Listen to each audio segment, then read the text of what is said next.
Colorado has some wild weather, don't they? Yeah. They're just kind of on the fringe of everything with the mountains, and then next thing you know, you're looking to the east, and it looks like Kansas. I know. You know? We had something like that last year. I remember it on I-15. Oh, yes. Because I remember we had to bring snowplows out, and I remember before the snowplow got there, someone from UDOT was just with a shovel on the highway with all the hail. It is neat. Hopefully we can get some storms coming next week. We don't want all the hail, and we don't necessarily want the lightning and the strong winds, but we'll take the rain part of the storms. This is how Deer Valley looks today. We just have some high-level clouds passing through parts of the state, mainly along our mountaintops, filtering out our sunshine, but nonetheless, it's been a mostly sunny day across the entire state. Afternoon highs topped out at 94 degrees in Salt Lake, so that's almost about 10 degrees warmer compared to yesterday. 94 was the high in Moab, 98 degrees in St. George, which is close to normal for them as well.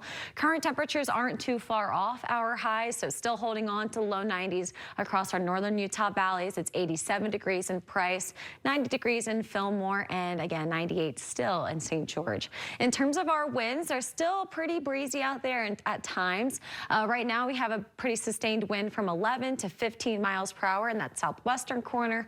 Up along our northern valleys, it's a really light breeze coming in around 5 to 10 miles per hour.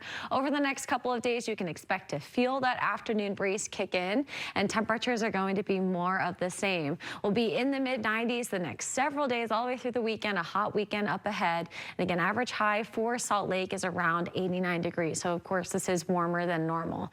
In terms of our fire weather forecast, with that afternoon breeze typically coming in from the southwest, that's where you can see the wind being pushed. And then we can expect some overnight drainage winds. What this means, especially for the Forsyth fire, at night when the air sinks, it brings the smoke down with it, and that can push the smoke into areas like the St. George Valley area. So that's why they can wake up with some unhealthy air in place before it lifts out of that area. We are tracking the chance for an isolated mountain thunderstorm on Saturday. It looks, though, to be limited to northern Utah, and then we're hoping for some increasing moisture next week, which would mean the relative humidity would bump up, and that would help limit our fire risk. This is what that's sort of going to look like. This high pressure system that's keeping our weather pattern hot and dry is still going to be sitting over the Four Corners region.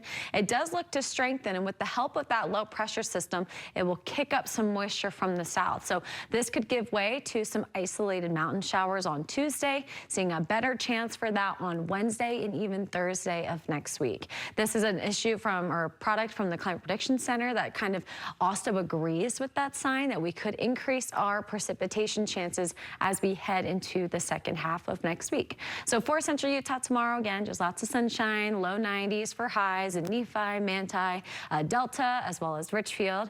Southern Utah, upper 80s in Cedar City and Beaver, low 80s for Panguitch, low 90s for Kanab. St. George, right where they should be tomorrow, around 100 degrees. 103 on Saturday, 105 on Sunday, then topping out at 107 degrees on Monday, possibly becoming a little bit more partly cloudy on Tuesday and Wednesday of next week. Low 90s for Logan and Tremont, and the Wasatch Front will be in the low to mid 90s again tomorrow. It's exactly what we saw today. We'll have that again on Saturday and Sunday.